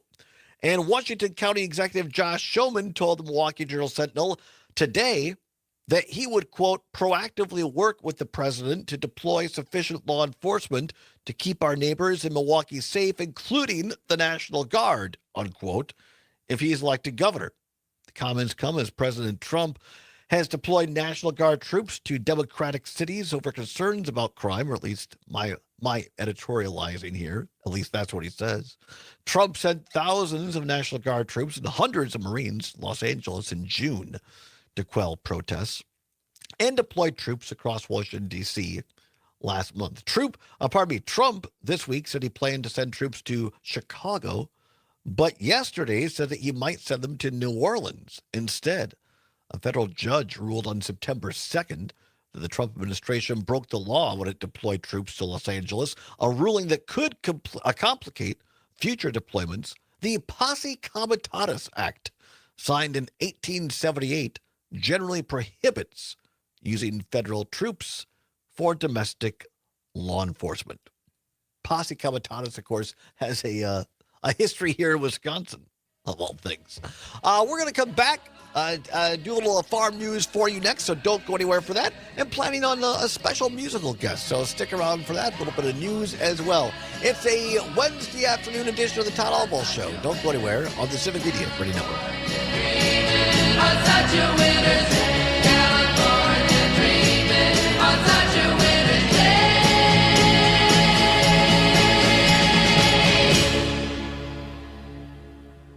Great conversation, 92.7 WMDX, as Wisconsin is cheering on the Brew Crew. This is the Civic Media Radio Network. Wisconsin Sheep and Wool Festival is coming up this weekend, and as part of their festivities, they also have a equipment auction. I'm Ben Jarbo at the Midwest Farm Report. Along with me here is Hedge Becker, the festival coordinator, to give a bit more insight into what this auction entails. So we have a used equipment auction each year. The used equipment auction is a place where people can consign all types of equipment, feeders, scales, seeders, electric fences, water tanks, hand tools, and then you can get into all the fiber art stuff too. So we have looms, we have spinning wheels, we have, maybe somebody passed away and left you a huge bin of yarn and you have no idea what to do with it. So we have all kinds of different things there. Hedge Becker, the Wisconsin Sheep and Wool Festival coordinator. I'm Ben Jarbo at the Midwest Farm Report, and we'll take a look at those closing markets right after this. When you walk into Bavaria Sausage, you should feel very welcome. Fabulous farm babe Pam Yankee speaking from experience. The retail location on the corner of Nesbitt Road, Fitch-Roner Road in Fitchburg has that feel. You'll notice it on their website, BavariaSausage.com, and you'll see it on their posts on Facebook. Bavaria Sausage not only features their old world flavors, their recipes, their combinations, and all the food that they make, but they also highlight real Wisconsin products in their recipes, in their store. Flavors from syrups to mustards to treats, all with Wisconsin stories that they love to share. When you walk into Bavaria Sausage, it's not just about their story, it's about Wisconsin food stories. Check it out. Shop online anytime, BavariaSausage.com. Follow them on Facebook for their latest menu updates, or visit corner of Nesbitt Road, Fitch-Roner Road in Fitchburg. Welcome back. I'm Ben Jarbo at the Midwest Farm Report. Now let's look at the markets on the close this Wednesday. The downward slide continues with cash corn down 5 1/4 at $3.97 3/4, and new crop corn down 5 at $4.18. Cash soybeans are down 9 3/4 at $10.16, with new crop soybeans down 9 1/2 at $10.31 1/2. And cash wheat is moving down 9 cents at $5.04. Class 3 milk is also seeing losses, with October contracts moving down 38 cents at $17.27 a hundredweight, and November contracts down 19 cents at $17.28 a hundredweight. 40-pound blocks remain even at $1.76 1/2. And butter also remains even at $2.01 1/4. To stay up to date on all things agriculture, download our app, The Farm, at thefarmwi.com. For the Midwest Farm Report, I'm Ben Jarbo. As Wisconsin is hitting the road on your Harley. This is the Civic Media Radio Network. On and off showers and some thunder today. High temperatures tapping the upper 60s and tonight sliding to the low 40s. Tomorrow, still stuck below average, highs in the mid-60s with mostly sunny skies. However, more rain does roll through late tomorrow night. I'm meteorologist Brittany Merlot. Currently, it's 64. The John and Gordy Show. Barbecue pits. What a nightmare. My dad had to go buy this big plat of bricks. We didn't have just grills, with covers on it and pellet grills. We couldn't cover it, so everything had to burn on one side, over burning on the other side. So we had these giant brick grills. Still can't get over that. Weekday mornings 6 till 8 on 92.7 WMDX and the Civic Media app. Doctors Without Borders is delivering life-saving medical care where it's needed most in communities around the world. From bandaging war-wounded patients in Sudan to providing clean drinking water in Haiti, we're in more than 70 countries worldwide, bringing patients from sick to recovering, from emergency to aid, from crisis to care. This life-saving care is made possible by a global movement of supporters like you. Thank you. Maggie Dawn. At 5 p.m., I'll be joined by Lieutenant Diane Goldstein, Executive Director of the Law Enforcement Action Partnership, about Donald Trump's stupid executive order targeting cashless bail. Don't miss it. The Maggie Dawn Show, weekdays 4 till 6.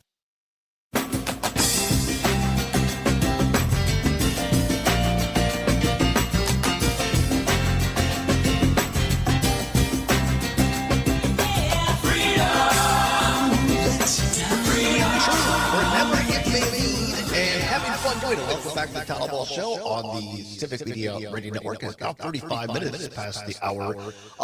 3 o'clock, glad to have you along here as we get set for expecting one of our guests to come here. Skip Jones, great folk singer in Wisconsin, going to be in the building here very soon, and so we're working on that. Many thanks to Chris Casper, one of our great engineers here, for helping us set things up, and to Zommers as well. Before we bring Skip on, wanted to kind of set this up because I think it goes hand in hand, and we talked about this yesterday. The passing of one of the great actors of our time, in my opinion, which really made his mark with an Academy Award, or pardon me, Academy Award nomination turn in the great film Dances with Wolves. And that is actor Graham Greene, who passed away, I believe it was 72 this week. We read the story from National Public Radio yesterday. But now today, and don't usually read a lot of stuff from the New York Post or quote from it, but I thought they did a good job on this. And Kevin Costner is speaking out today about his co-star, Graham Greene, about the death with an emotional tribute on Instagram yesterday. From the Post, says Kevin Costner is mourning his Dances with Wolves co-star, Graham Greene. Costner, who is 70 years old, posted an emotional Instagram tribute yesterday to Greene, who died Monday at the age of 73. There it is, not 72, 73, with a clip of their characters interacting in a scene for the 1990 Western film. And Costner says, a few things come to mind when I think of Graham Greene and our time together on Dances with Wolves. Costner began in his caption. Costner went on to say, I think of how willing he was to learn the Lakota language. And the Yellowstone star said, I think of my joy when I first heard that his work on the film was recognized with an Academy Award nomination. And I think about this scene in particular when he was able to establish so much about the relationship between Dunbar and the natives who, with so few words. Step away from the story for a second. So Costner's character was Lieutenant Dunbar, a Union Civil War soldier who was sent out to the Western frontier at the time, and ended up being basically left for dead, and then was kind of adopted by the Native American tribes there. And this time on the screen, and one of the things that makes it so magical is to Costner's point. Costner, who was the producer, director, star of the film, was largely his own project with a lot of his own money, insisted that the Native Americans in the film speak Lakota, the native language of the Native Americans in the film. He wanted it to be authentic instead of having the natives speak in English, which of course would not have been true to form. He said, no, I want them to speak in Lakota. And they put English subtitles on the film in the theaters. And that made it really authentic. And then number two, and there's so many, in my opinion, a great film. And now we're getting to Pete Schwaba and Nightlight territory. By the way, you can hear that every evening from 6 until 8 on the Civic Media Radio Network. But really great films to me communicate so much with things other than English language. It might be the eyes. It might be the camera angles and just letting a scene play out naturally, whether it's a weather occurrence or whether it's the look and the reaction and or the actions of the actors between each other. Because you think in real life, right? Like when you're having a really good talk with a friend or a family member, you don't say everything just one stops, the other starts talking, the other stops, the other starts. In a real life, you're sitting there together and you're talking to each other, and sometimes be long pauses that go on between your talks. And so in Dances with Wolves, there were so many great scenes where the characters, because in the film, of course, they didn't speak the same language, but and for them to play that out with their actions was just really, really, really powerful. Costner goes on and he called Green, quote, a master at work and a wonderful human being, unquote. He says, I'm grateful to have witnesses of this part of his lasting legacy. Rest in peace, Graham. Dances with Wolves, which marked Costner's feature directorial debut, follows the Civil War soldier who creates a bond with a band of Lakota Indians, including Kicking Bird, played by Graham Greene, of course. The film was nominated for 12 Oscars, including Best Supporting Actor for Greene. It won Best Picture and Best Director. Greene passed away in a Toronto hospital with his wife, Hilary Blackmore, by his side, according to a rep last week. The rep said Greene had lost his battle with, quote, a lengthy illness, unquote, but did not elaborate on the exact cause of death. Greene made his on-screen debut in 1979, starring in the Canadian drama series The Great Detective. The first feature film was in 1983's Running Brave, with his big break coming years later with Dances with Wolves. The Canadian actor also starred in Thunderheart, Maverick, Transamerica, Winter's Tale, Wind River, and many more. It's also on The Last of Us as well. So long career. Graham Greene had said, quote, I started out as a carpenter, a welder, a draftsman, a carpet layer, a roadie, and an auto tech, he told Reader's Digest at the time. He said, I stumbled into acting and I thought, these people keep me in shade, give me food and water, and take me over to where I stay. I'm supposed to say when they take me back. Wow, this is the life of a dog. He said, no. He said it was great. So Graham Greene passing away, one of our great Native American actors of the time, and certainly thinking of his family today and the passing of him. I know our friend Robert Pilot on Native Roots Radio, which could also be heard every evening here from 8 until 9 on the Civic Media Radio Network, also does a great job about talking about the importance of recognizing Native cultures and hearing these voices that go unheard and also just overlooked, right? A lot of time as well. So Graham Greene, one of our really, really great actors. We're getting set to talk here in just a few minutes with our actor who one of these things in life, right, where I was up in Shawano seeing my parents, and we went to the farmer's market there, and my dad, who is dealing with some early dementia right now, and we found him sitting there listening to this guy singing, and we thought, well, this is great, this is a lot of fun. And my stepmom and I sat down and started listening to him as well. He had his hat on and sunglasses. It was a bright summery day and that sort of thing. And we listened to, and then my stepmom goes, wait a minute. He goes, that's Skip Jones. I've heard him on Wisconsin Public Radio and stuff.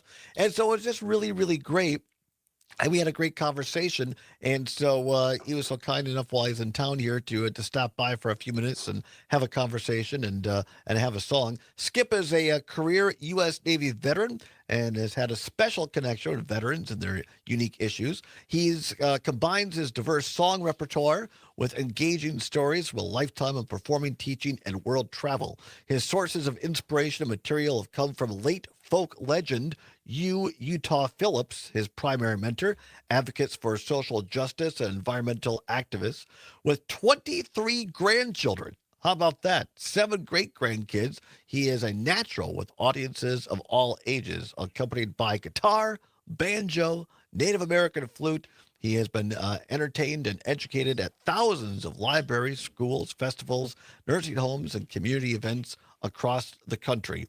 He is experienced in performing for people with special needs. His warmth and affection for all audiences is evident in his voice and interaction with listeners. And you can find all of his work at skipjones.net. That's skipjones.net. And Skip is getting set up. Again, a huge shout out, by the way, to our engineering team here, Chris Casper and also Aaron Zommers for helping to make this happen and getting all set up today. So I think we're ready to go. And Skip, if we can get that, there you go. Zommers going to get your voice mic to you. Skip, welcome to the program. Thank you so very much for being here. Well, it's a pleasure to be on radio. They can't see what I'm wearing. Well, we can. We'll turn the camera there for those watching on the stream, and now they can see it there. There we go. I can see you too. Yeah, how about that? How was the trip down from the Greater Charlotte area? It was absolutely beautiful day today. It's been this way for almost a week. Yeah, right. After that heat and. Right, yeah, it's nice to have the cool down here, and nice to have you, reading your, we read that story, we followed it yesterday, Graham Greene, the great American actor there, great Native American actor, and the film came out in 1990 when I was in college, and I saw the show yesterday, as someone who grew up as a kid, a white kid in southwest Wisconsin, and didn't have a lot of interaction with Native American folks, that movie to me was the impetus, and having a great college professor who talked about it was a great impetus for me to learn more about Native American culture. But now you're someone who talks about this an awful lot. Yes, I knew Graham. Did you really? Oh, yeah. A lot of effort to give Native people the power that was already theirs. Mm-hmm. And the movie helped that. It was part of a series of movies they were doing to get people ready for that one. Wow. And also Floyd Westerman used to come to LCO when we had our Protect the Earth gatherings. And so I got to spend some time with him.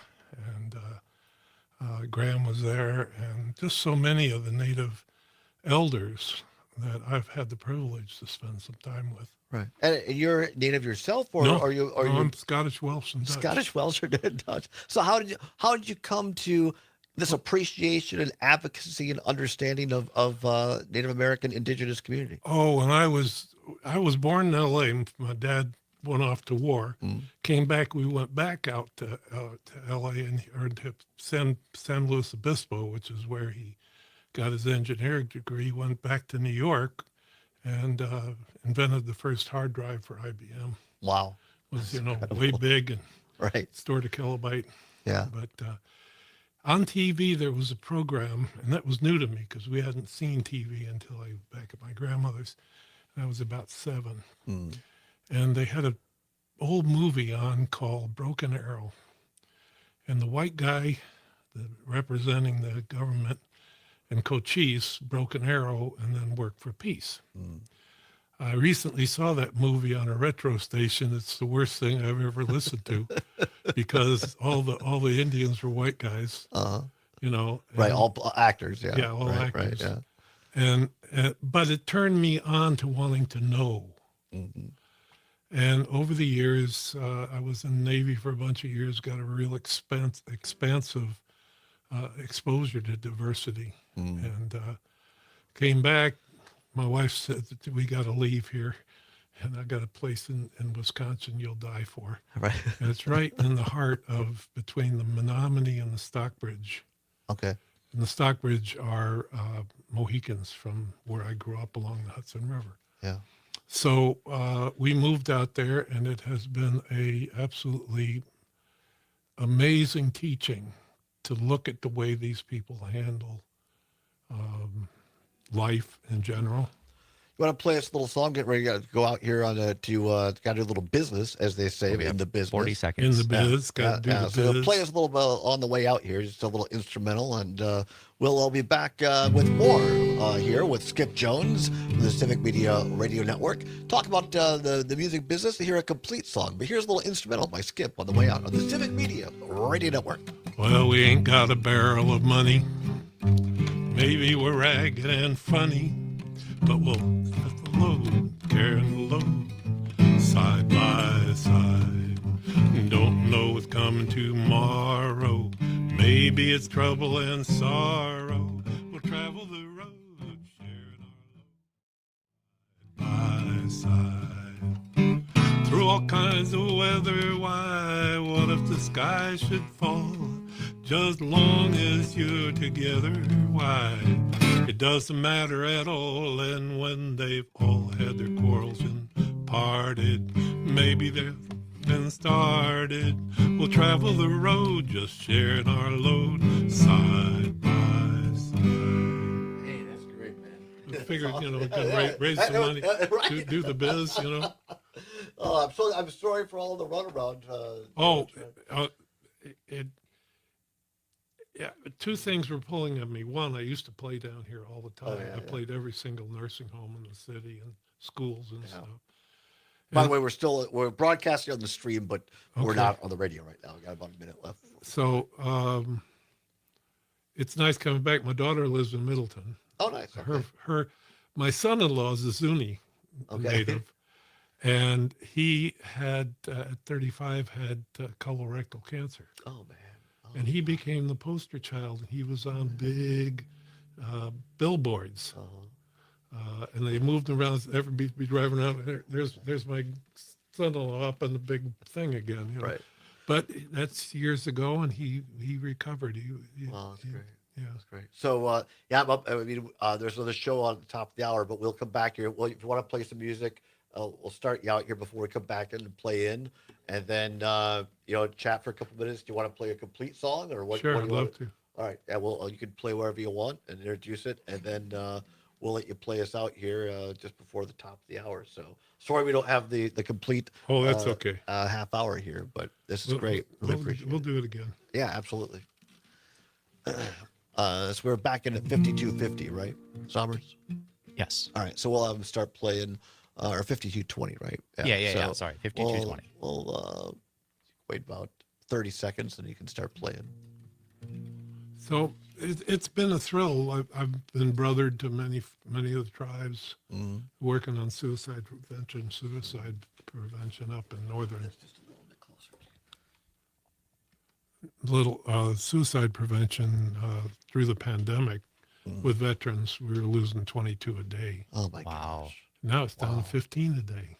That's amazing. Makes you wonder what happens when you send them somewhere. Well, we lost more from my war, Vietnam, 58,000 plus. We've lost more suicide, one car, bridge abutment accidents. I want to start playing now, sir. Well, yeah, 30 seconds. Yep, but we'll be going. I've been walking in my sleep. I've been counting troubles instead of counting sheep. And where the years went, I can't say. I just turned around, it's gone away. It's gone away in yesterday. I find myself on the mountainside, where the rivers change direction out across the great divide.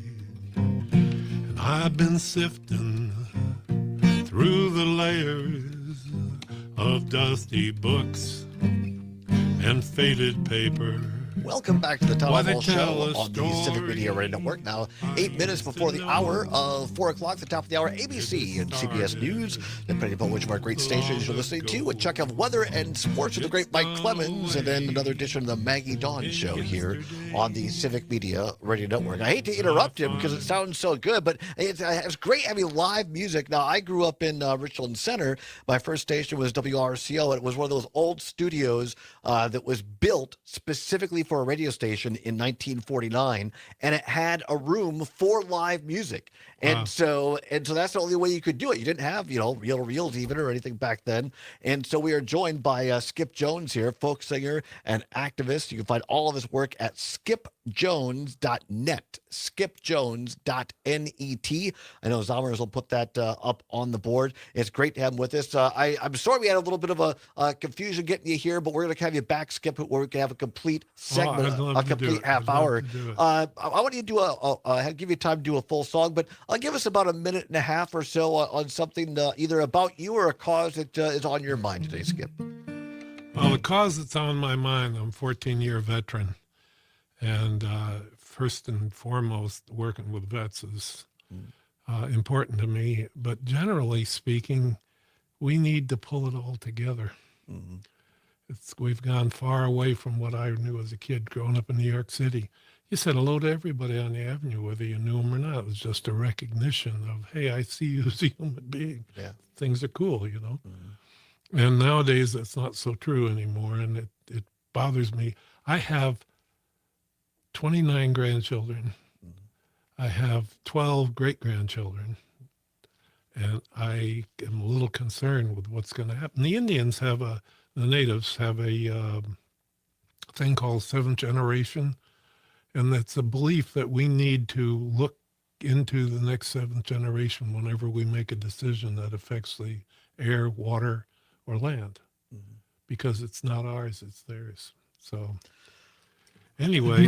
What are you going to do for us? I'm going to do a song I haven't finished learning yet. I like that. And it was written by, you familiar with the song Inch by Inch, Row by Row, the Garden Song? The guy that wrote that, Dave Mallett, was a friend of mine in Maine.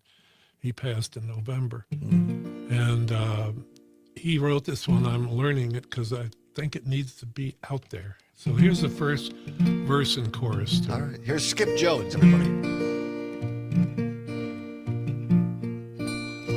If the morning sky still disappears behind a sky of blue, if people rise and go to work like they always do, as long as young folks fall in love, kids keep growing tall, the earth below and the sky above, there's room for one and all. There's room for you and me, my friend, with our backs against the wall. If there's water flowing from the stream, there's a place for you and I. That's the hope for you and I. Anyway, I like that. I'll have it all learned by the time I come down. That's good. That's good, man. I like that. That was another David Mallett song. Yeah, really, really good stuff. And I know you appeared on Wisconsin Public Radio, a number of other places as well. You said we got to talk about Richland Center, and you said you were on the morning show with my old boss and the owner of WRCL, Ron Fruit, years ago. That's right. And that's why my favorite question to anybody when I meet him is, "Where are you from?" Right. That opens up doors that you couldn't do any other way. No, it's so true. What gave you your passion about specifically many of the songs you do talking about the Native American culture? What was the impetus for that? Just trying to help people open their eyes and open their heart and go experience the wonder that we live in. I remember growing up and kids saying, I'm colorblind. And I said, how sad that is that you're colorblind. The world is in Technicolor. Right. And having spent all the time I did, I've seen the worst of poverty. I've seen the worst of people. I've seen the best. What's happened down here with that area, not far from here, that they converted since I was here last time. And it's all beautiful now, and they have rooms for people, and they have entertainment or interaction things. I'm off tomorrow, and I'm going to go sit over there and see if I can meet somebody and find out where they're from. I like that. And that's what struck me when I met you, just how open you are, and your songs have such deep meaning, and you tell great stories through song. And I think that's something that's lacking in today's culture, in this country, in this world. And I appreciate you keeping that alive, and I appreciate you coming on today. Well, it's my pleasure always. I love radio, and I just hope they don't get rid of the AM band. And talk about Me not too. putting cars, because I like AM radio. We like AM radio too. You want to talk to the farmers? Yeah. You catch them after milking on AM radio. Yeah, absolutely. I can find all Skip's work again at Skip Jones, SKIP Jones.net. N-E-T, skipjones.net. He has some CDs you can order. You were gracious enough to give me some of those. I've listened to a couple of them. Really, really good stuff here. Got about a little over a minute and a half. Skip, do you want to play us something on the way out here? We'll see you tomorrow, everybody. How could anyone ever tell you that you're anything less than beautiful? How could anyone ever tell you that you're less than whole? How could anyone fail to notice that your loving is a miracle, and how deeply you're connected to my soul? How could anyone ever tell you you're anything less than beautiful? How could anyone ever tell you that you're less than whole? How could anyone fail to notice that your loving is a miracle, and how deeply you're connected to my soul? Now, I'm sure you've got those lyrics. Let's sing it together. See you tomorrow, everybody. Keep banging your drum. Banging Donna's next. Ever tell you that you're anything less than beautiful? How could anyone ever tell you that you're less than whole? How could anyone fail to notice that your loving is a miracle? How deeply you're connected to my soul. Skip Jones, everybody. Thank you. Appreciate everybody on the stream for joining us today. And we'll see you tomorrow. And have a great evening, everybody. Thanks. Bye-bye.